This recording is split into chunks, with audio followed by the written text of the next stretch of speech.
Баршаларыңызға сәлем. Дүкеннен сатып алмай-ақ өте қарапайым заттармен үйде балалық шақты еске түсіретін нағыз лакомканың рецептісімен бөлісетін боламын. Каналға тіркеліп алуды ұмытпаңыздар, және де видеоның соңына дейін қараңыздар. Бізге қажет сүт, су, ашытқы, қант, тұз, сары май және де ұн қажет болады. Ыдысымызға жылы суымызды құйып аламыз. Одан кейін жылы сүтімізді құямыз. Қант қосамыз. Тұзымызды салып аламыз. Толық рецепті видеоның соңында жазып кететін боламын. Одан кейін ашытқымызды қосып, және де ерітілген сары майымызды саламыз. Барлығын жақсылап бір қайтара араластырып аламыз.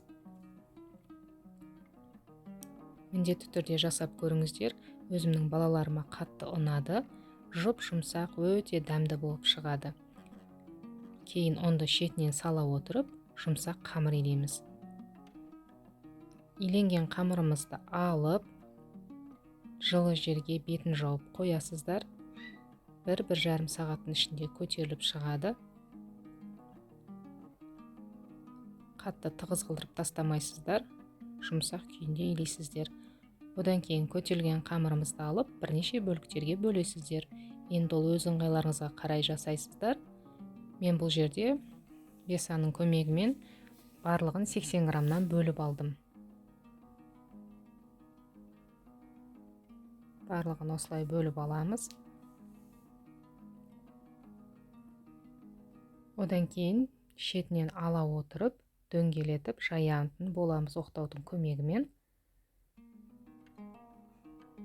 Осылай дөңгелетіп жайып, кейін бір жақ шетіне азғантай ғана сұйық май жағамыз. Екінші жағын бүктеп, барлығын осылай дайындап аламыз. Одан кейін 5-10 минутқа бетін жауып, көтерілгенше қойып қоятын боласыздар. Кейін 5-10 минут өткеннен алып, жұмыртқаның сарысын жағып, алдын ала қызған 180 градус духовкада жарты сағаттың ішінде пысып шығады. Негізінде әркімде духовка әрқалай, сондықтан уақытына қарай көресіздер. Дайын лакомкаларымыз көріп тұрғандарыңызда өте жұмсақ болып шығады, ортасы оңай ашылады.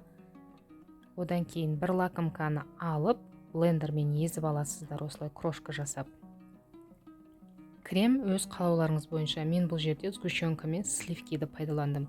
Сіздер сгущенка мен сары май екеуін қолдансаңыздар да болады, ең оңай крем. Одан кейін арасына 2 ас қасықтан саласыздар.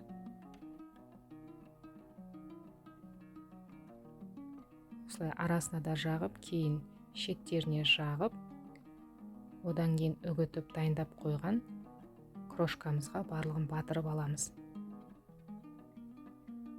Көріп тұрғандарыңыздай бізде лакомкалар дайын, өте дәмді болып шығады. Міндетті түрде жасап көріңіздер, және де каналға тіркеліп, комментарий қалдырып, лайк басуды ұмытпаңыздар.